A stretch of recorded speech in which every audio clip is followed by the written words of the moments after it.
How you guys doing? My goodness. How are you guys doing? Welcome back to Jessica News and Politics.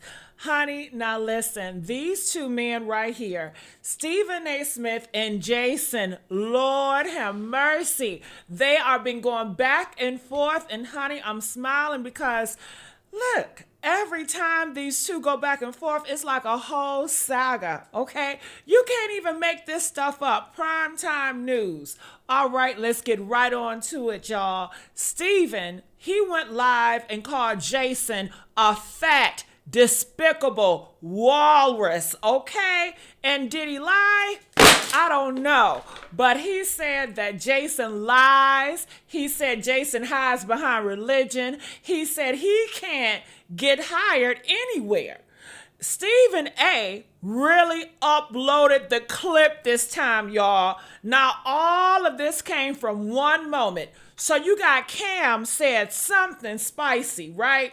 Drake responded. Stephen A. called Drake a liar twice. Honey, why he do that? Then Jason jumped in immediately talking about Stephen A. lied for 20 years. Stephen A. lied about his scholarship. Stephen A. lied about his basketball career. Jason pulled up everything but the satellite footage, okay? He said Stephen A.'s whole career is just baloney, okay? And now, here's where it got real, you guys. Stephen A. said Jason can't even show his face in public. He said that man got so many enemies. He said he lies on athletes, he lies on people, he lies on platform, okay? He said the whole thing that man tells the truth about is the lunch menu. Damn. He said the only thing that man tells the truth about is the food, okay? I shouldn't be laughing. Okay. He even said Satan is his father.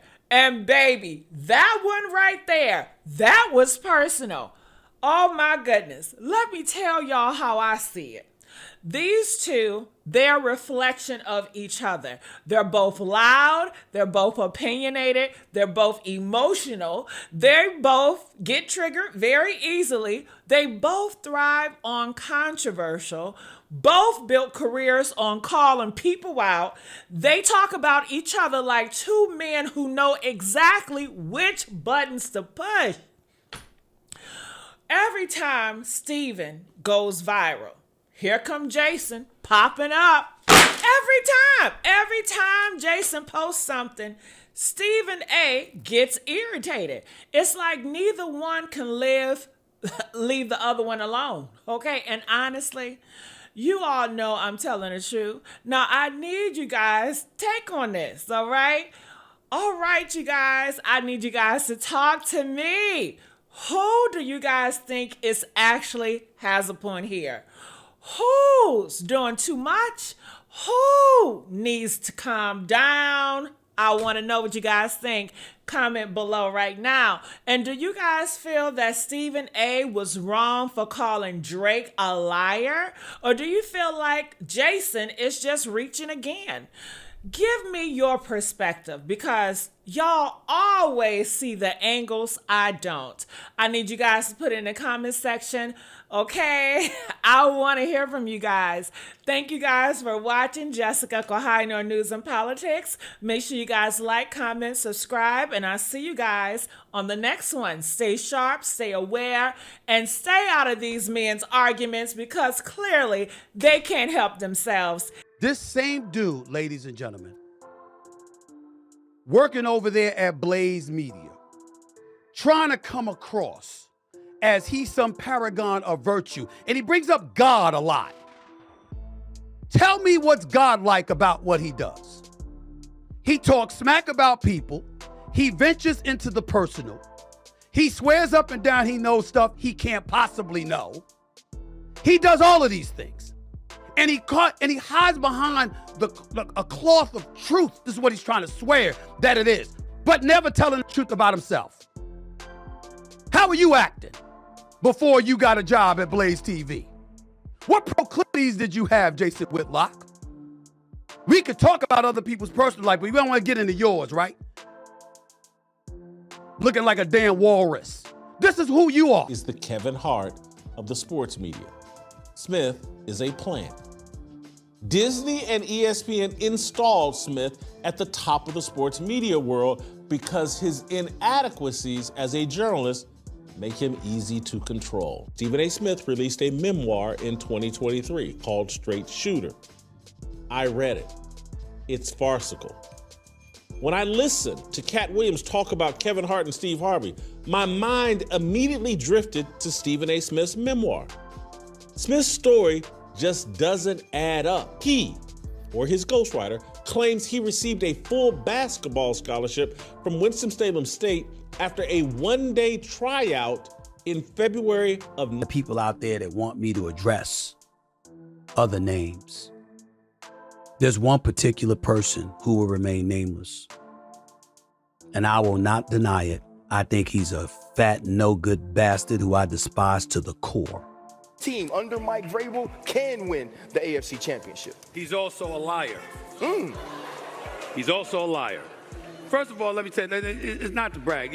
Listen, First Take is the #1 morning show, 13 years and counting. April will be 14 years.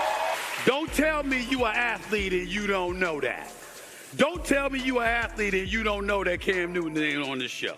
You are sitting on national television calling a 23-year-old NFL quarterback. You're 58. You're a journalist, allegedly. You're making $20 million a year. And you're calling some 23-year-old kid a liar. And again, this isn't just me. When Stephen A. said that, and he doubled down and said it twice, called Drake Maye a liar, you could hear the crowd murmur like, wow, that's over the top. That's strong. That the crowd reacted like, hey, that's inappropriate. You could hear the crowd.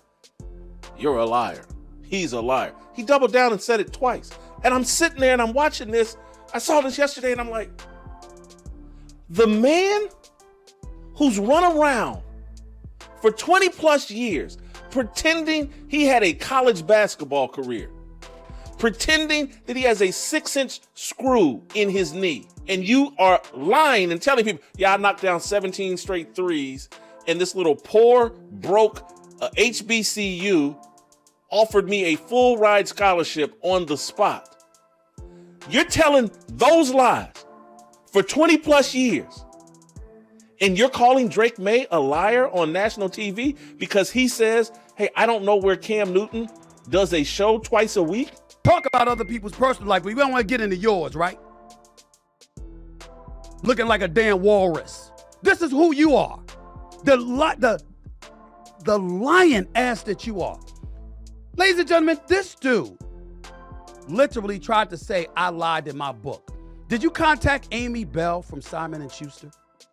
Because you see, they fact check everything. I'm a New York Times bestseller. I know that hurts him to hear that. You want to be in media. You want to be in front of the camera. I work for ESPN. I work for SiriusXM. Plus, I own my own platform. Who you working for? And by the way, you're working for them. Why? Because you can't get a job anywhere else. How come Fox won't hire you? How come ESPN won't hire you? How come CBS or NBC won't hire you? How come you can't get a real job? You don't talk about that. This is the kind of stuff that happens. He has gotten to a point where if you look at him, the only way he's making money is off of talking about me. He talks about me all the time, y'all. He talks about me all the time because you're not where I'm at. You know, you the dude that slide tape recorders under hotel doors to try to listen to athlete conversations. That's the dude you are. You're the dude that sit up there and lie all the time, every chance you get, and go about the business of undermining people in your professional career. There's a reason, ladies and gentlemen, you can say what you want about me, but you notice that you'll see me at basketball games, you'll see me at football games, you'll see me at boxing matches, you'll see me at UFC matches. You know why you don't see Jason Whitlock there? Because he can't show it for the public. Because he's scared of what's going to happen to him.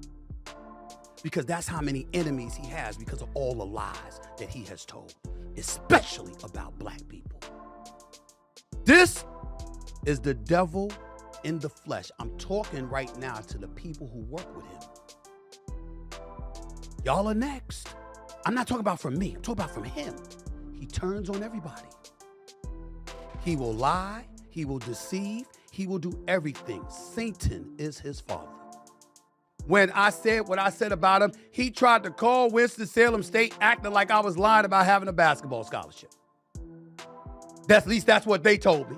Do you know what else he did? Are you ready for this? Put Kevin and Josh back up on the air because I want to see their face when I said this. Do you know he called my pastor? Pastor A.R. Bernard from the Christian Cultural Center in New York. Jason Whitlock called him trying to get him on the show to talk about my personal life and my personal revealings to my pastor. When we talk about despicable, how despicable can you be? This man, every time I turn around, the fixation on me. He went on Sage Steele's podcast and talked about me for 18 minutes. I just got off the phone with Sage Steele because I had to get permission to show the clip. And she said, quote, I was shocked at how much he continued to talk about you. She didn't say anything bad about him. She just said, I was very shocked because it was unsolicited and volunteered. He just wouldn't stop. I'm paraphrasing. Because he can't stop talking about me. Why don't you tell him the truth, Jason? It's the only way you can make money.